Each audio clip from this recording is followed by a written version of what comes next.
Bismillahirrahmanirrahim. Assalamualaikum warahmatullahi wabarakatuh. Selamat pagi, siswa sekalian. Pada kesempatan hari ini, saya akan menjelaskan materi kuliah tentang manajemen strategi ya. Dan mohon maaf sebelumnya, terpaksa saya membuat video perkuliahan ini karena kebetulan saya harus berada di luar kota. Sehingga untuk penggantinya adalah saya harus membuat sebuah materi perkuliahan yang bisa dilihat atau disaksikan melalui perangkat yang tersedia. Dalam hal ini saya membuat sebuah video perkuliahan melalui media YouTube. Nanti saya akan berikan linknya sehingga kemudian Anda bisa menyaksikannya melalui link YouTube tersebut. Baik, langsung saja ya. Jadi saya akan melanjutkan materi kuliah kita tentang manajemen strategi ya. Akan saya share terlebih dahulu materi saya. Sudah terlihat ya, tapi akan saya perjelas ini supaya enak dilihat. Oke, jadi materi saya kali ini terkait dengan sebuah analisis yang biasa dilakukan, ya, yang umum dilakukan ketika kita bicara tentang hal-hal yang bersifat strategis, yakni analisis SWOT. Jadi kalau kita bicara tentang dari sekian banyak analisis yang bisa diterapkan di dalam pengelolaan sebuah organisasi, sebuah perusahaan, sebuah institusi, sebuah lembaga, itu adalah analisis SWOT. Saya akan mengawali penjelasan saya tentang analisis SWOT ini dengan kita lihat dulu ya, betapa bahwa sesungguhnya perusahaan itu kalau dilihat secara umum gitu ya, berada pada dua jenis lingkungan. Jadi kalau kita petakan ya, sebuah usaha, sebuah perusahaan atau organisasi itu sesungguhnya berada pada dua jenis lingkungan. Lingkungan yang pertama yang disebut dengan lingkungan internal atau lingkungan yang berada di dalam organisasi itu sendiri. Yang kedua adalah lingkungan eksternal atau lingkungan yang berada di luar dari organisasi itu. Di kedua lingkungan ini pada dasarnya nanti harus dilihat secara cermat. Sehingga ketika misalnya sebuah organisasi atau perusahaan itu ingin membuat sebuah langkah-langkah, sebuah strategi yang nantinya dilakukan dalam rangka untuk mencapai tujuan yang diharapkan, maka pemetaannya itu jelas. Pemetaannya jelas sehingga kemudian ketika dilakukan antisipasi terhadap apa yang menjadi kebutuhan dasar dari pengamatan terhadap lingkungan internal, eksternal itu bisa disesuaikan. Baik, berikutnya kita akan lihat. Nah, ini lingkungan internal. Jadi lingkungan internal itu adalah kondisi yang berada dalam sebuah organisasi. Apa misalnya? Antara lain adalah persoalan keuangan dan accounting, akuntansi. Ini pasti hal-hal yang terkait dengan persoalan internal dari organisasi yang harus diperhatikan dengan cermat ya oleh sebuah perusahaan atau organisasi. Yang kedua terkait dengan aspek teknis dan operasional. Bagaimana organisasi itu berjalan ya. Itu terkait dengan aspek teknis dan operasional.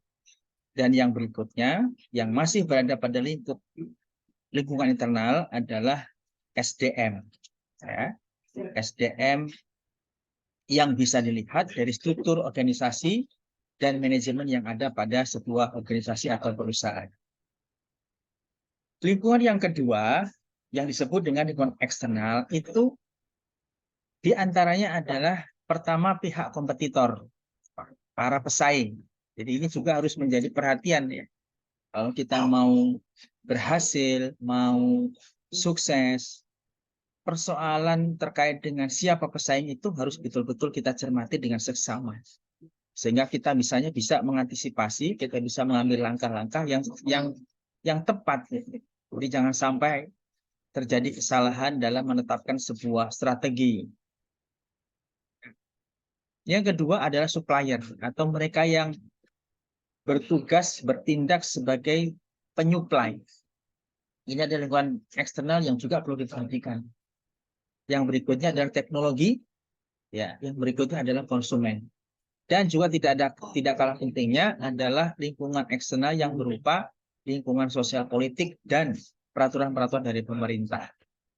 Nah, lingkungan inilah, ya, aspek-aspek dalam lingkungan eksternal inilah yang itu merupakan bagian, sebetulnya kalau kita bedah secara luas, itu merupakan bagian dari lingkungan eksternal. Nah, antara lingkungan internal dan lingkungan eksternal itu keduanya harus diperhatikan secara seimbang atau balance. Supaya apa? Supaya proses kinerja dan pengelolaan organisasi atau perusahaan bisa berjalan dengan maksimal. Jadi tidak bisa kemudian kita hanya mempertimbangkan persoalan lingkungan internal saja, kemudian apatis ya terhadap lingkungan eksternal, atau sebaliknya lebih peduli terhadap yang eksternal tapi tidak memperhatikan yang internal. Jadi keduanya haruslah seimbang atau balance. Oke, sekarang kita coba lihat lagi dari kacamata yang lebih luas ya, dari helikopter view gitu ya, eagle view gitu. Kita akan lihat ya bahwa macam-macam lingkungan eksternal perusahaan itu kalau dikembangkan lagi itu ternyata banyak. Ini kedua, ini bukan hanya internal, dan ini sebetulnya bukan hanya eksternal saja ya, tapi juga internal. Jadi internal dan eksternal. Jadi yang bagian di dalam ini yang ada tulisannya lingkungan internal itu adalah lingkungan internal yang harus diperhatikan oleh organisasi. Di dalamnya ada karyawan, ada manajemen, ada budaya, ya. Sementara yang di bagian luarnya, ya, itu adalah lingkungan eksternal. Mulai dari pemasok, pesaing, pelanggan, ya, pasar tenaga kerja, teknologi, sosial budaya, ekonomi, hukum atau politik, bahkan dunia internasional. Itu adalah aspek-aspek dari lingkungan eksternal yang juga perlu diperhatikan oleh organisasi atau perusahaan. Baik, sekarang kita kembali kepada apa sih yang dimaksud dengan analisis SWOT gitu ya. Kita akan lihat secara rinci apa itu analisis SWOT. SWOT itu sebetulnya adalah salah satu teknik ya dalam menganalisis organisasi untuk mengetahui bagaimana kondisi organisasi yang bersangkutan pada saat ini. Jadi dia sebetulnya adalah salah satu saja ya dari sekian banyak teknik yang ada. Ada 360 derajat, ada BCG, ada balance scorecard. Ini salah satunya adalah SWOT. Ya. Jadi sekali lagi SWOT ini adalah salah satu teknik analisis organisasi untuk mengetahui bagaimana kondisi organisasi yang bersangkutan pada saat ini. Nah, serta bagaimana pula kondisi yang akan dihadapinya pada masa yang akan datang. Jadi tidak bicara hanya pada saat ini saja ternyata, tapi juga bicara tentang apa yang harus dihadapi pada masa yang akan datang. Dengan mempertimbangkan 4 aspek. Pertama, kekuatan.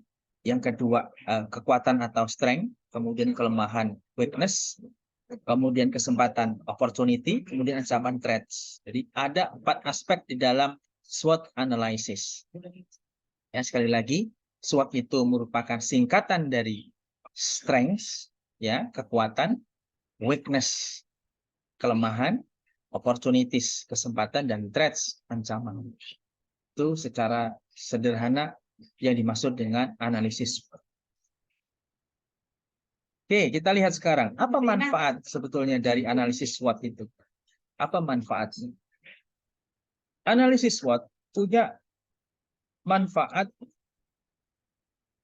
terkait dengan diketahuinya faktor pendukung dan penghambat organisasi, serta pemahaman terhadap kondisi organisasi lebih baik. Sehingga ketika melakukan perencanaan sebuah tindakan, itu akan lebih mudah dan tepat sasaran. Jadi kalau kita tuh dalam menganalisis itu, kita bisa mengetahui apa sih yang sesungguhnya bisa menjadi faktor pendukung serta penghambat. Kita bisa jadi tahu sebetulnya kita itu punya kekuatan di mana.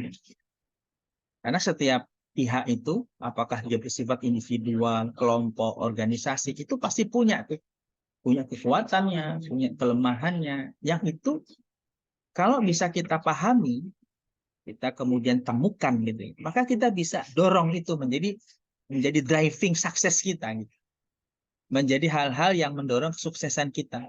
Terutama terkait apa? Terkait dalam merencanakan tindakan supaya lebih mudah serta menjadi tepat sasaran. Begitu juga dengan persoalan opportunities dan threats, ya, kesempatan atau peluang serta tantangan. Jadi kalau strength weakness itu bicara tentang ini apa internal begitu katakanlah, sementara opportunities dan threat itu lebih banyak kepada eksternal. Nah, kedua hal ini harus berjalan secara balancing, gitu, secara seimbang. Sehingga kemudian itu akan bisa menjadikan sebuah organisasi itu dalam membuat sebuah perencanaan itu bisa detail, ya, applicable, dapat dilaksanakan, dan terukur. Seperti itu.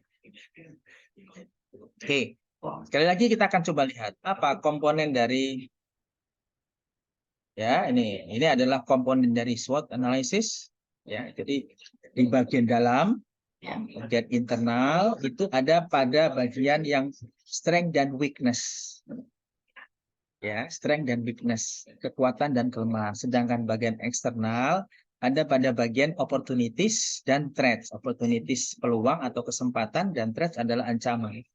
Nah, kita lihat juga ada dua sisi lainnya. Jadi kalau kita bagi menjadi 4 kuadran, katakanlah 2 kuadran antara positif dengan negatif, ternyata pada kuadran yang bersifat positif itu kekuatan dan kesempatan itu berada pada kuadran yang positif. Yang sesungguhnya itu harus kita manfaatkan secara maksimal. Sementara kuadran yang negatif, ya, yang bagian kanan ini, nah ini yang seharusnya kita bisa tekan, ya, supaya tidak menjadikan apa namanya perencanaan kita kemudian dapat dipengaruhi oleh apa yang menjadi kelemahan serta ancaman tersebut. Jadi kita, tapi tentunya ini akan tergantung, ya, jauh mana organisasi itu punya sasaran, punya target, punya tujuan, sehingga kemudian bisa dilakukan beberapa kombinasi, ya, kombinasi strategi yang akan ditetapkan berdasarkan SWOT analysis.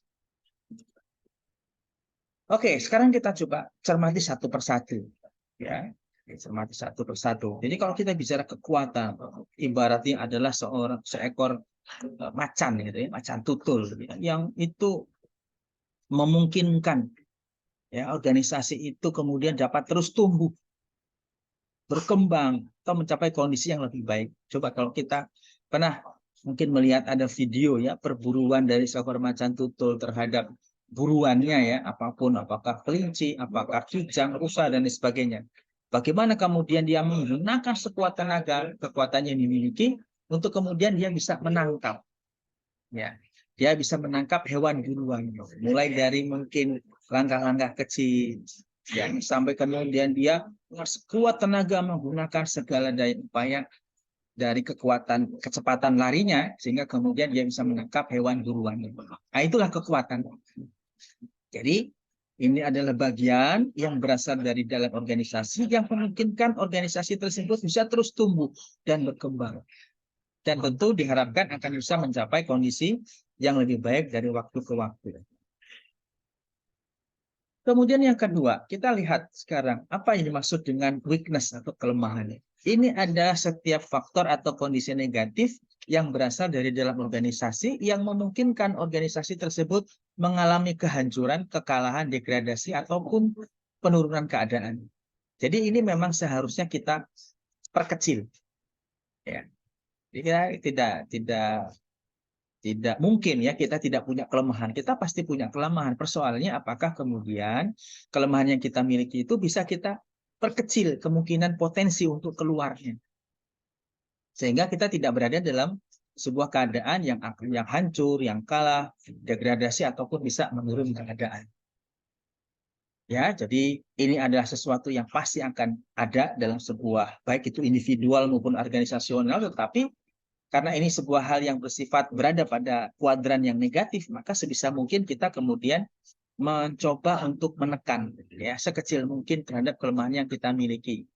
Sebaliknya kita mencoba mendorong kekuatan yang kita miliki. Selanjutnya adalah opportunities, ya. Opportunities ini maknanya adalah peluang, ya. Setiap faktor, apa yang dimaksud dengan opportunities atau peluang? Ini adalah setiap faktor atau kondisi positif yang berasal dari luar organisasi yang memungkinkan organisasi tersebut mengalami kemajuan, perkembangan, atau pencapaian kondisi yang lebih baik lagi. Kita tahu, ya, bahwa kita ini tidak hidup dalam sebuah kondisi seperti katak dalam tempurung, ya.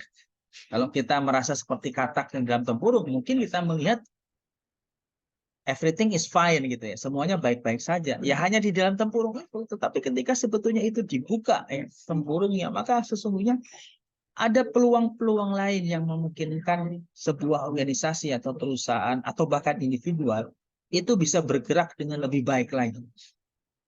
Nah, tentu ini akan bisa ditangkap, peluang ini bisa ditangkap oleh mereka yang memang melihat itu sebagai sebuah kondisi yang positif. Coba kita berkaca sedikit ya ke belakang, di masa ketika pandemi COVID-19 terjadi. Orang-orang yang selalu melihat itu sebagai sebuah hal yang negatif, maka akan menjadikan, wah, ini kita tidak bisa berbisnis nih. Tidak mungkin kita berbisnis dalam kondisi seperti sekarang ini. Karena kita tidak bisa berinteraksi dengan orang lain, kita harus diharapkan berada di rumah saja, dan lain sebagainya, dan sebagainya. Tapi bagi orang yang positif melihat ini sebagai sebuah peluang, otak bisnisnya itu berjalan.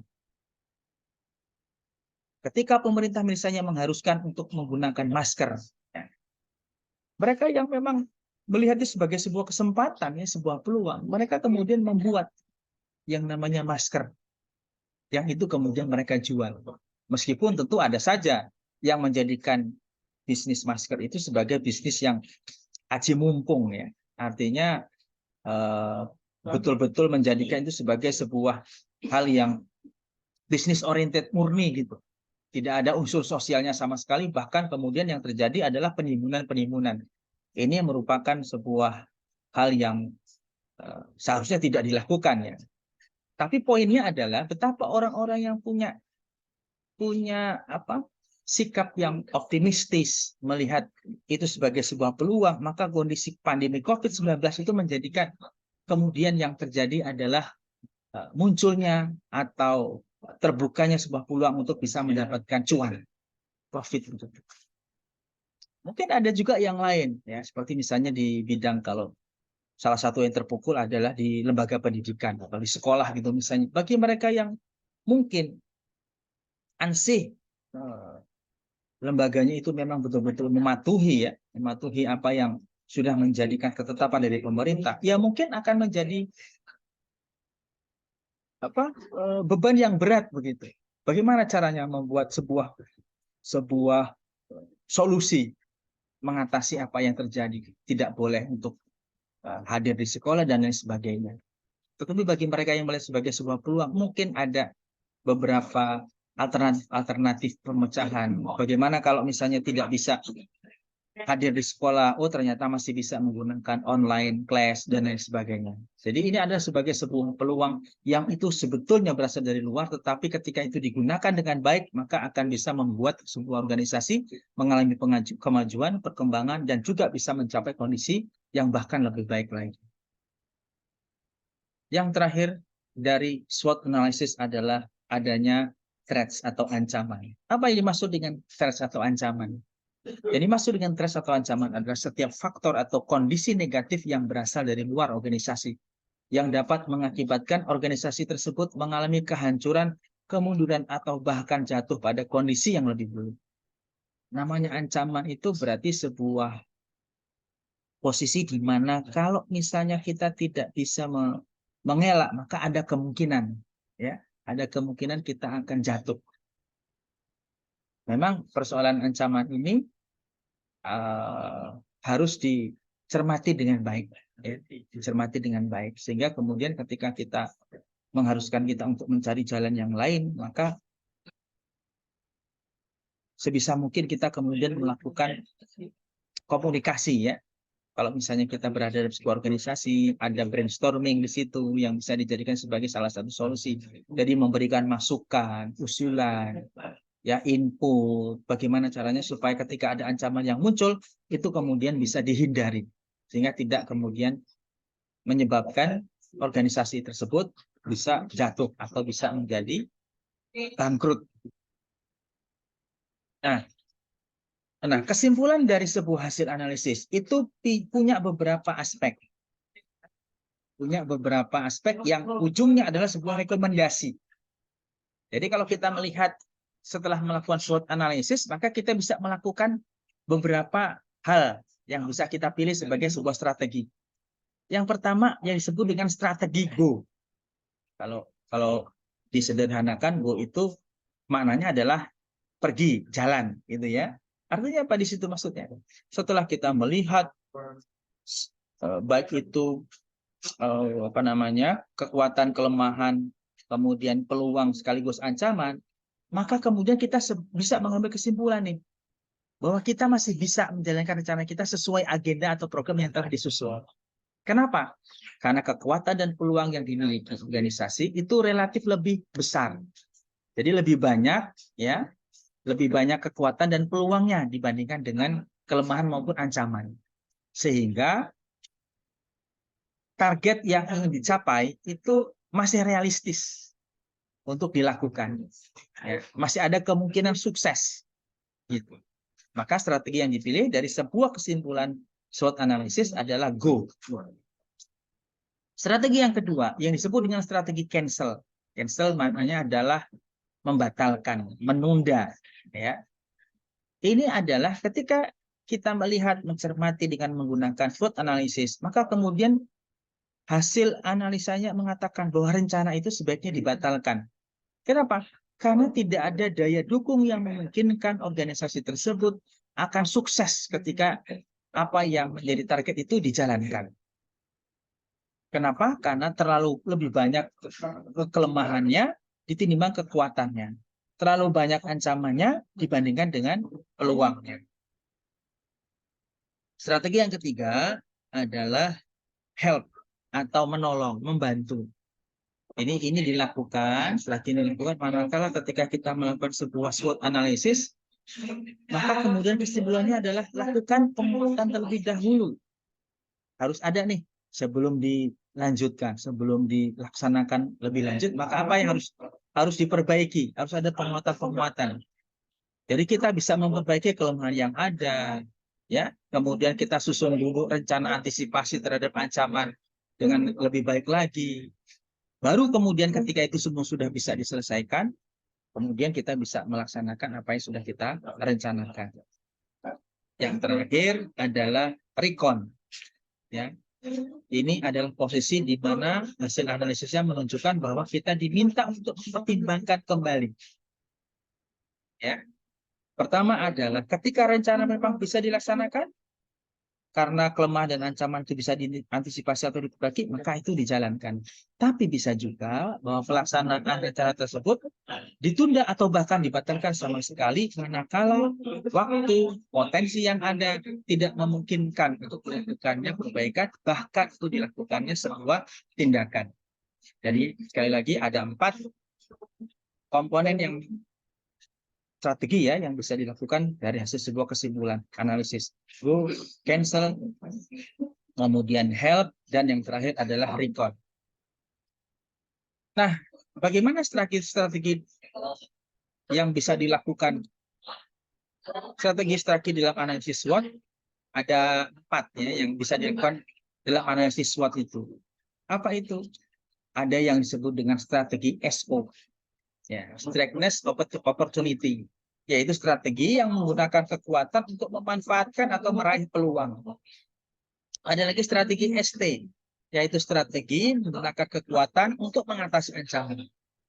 Ada juga strategi WO, yaitu strategi yang meminimalkan kelemahan untuk meraih peluang. Dan yang terakhir adalah strategi WT, ya, yaitu strategi meminimalkan kelemahan untuk lolos dari ancaman. Jadi strategi-strategi itu ya semuanya lahir ketika organisasi kemudian telah melakukan yang disebut dengan SWOT analysis. Jadi sekali lagi kita bicara tentang SWOT analysis, bicara tentang kekuatan, weakness, kelemahan, opportunity, peluang, kemudian threat adalah ancaman. Yang itu harus diperhatikan secara detail, secara sesama sehingga ketika kita memutuskan mana strategi yang kita jalankan, apakah go, cancel, help, maupun recon, itu bisa kita pilih mana yang paling baik. Demikian materi tentang manajemen strategi, tentang SWOT analysis ini saya sampaikan, mudah-mudahan cukup jelas, dan sampai ketemu pada kesempatan yang berikutnya. Saya akhiri, bila taufik wal hidayah. Assalamualaikum warahmatullahi wabarakatuh.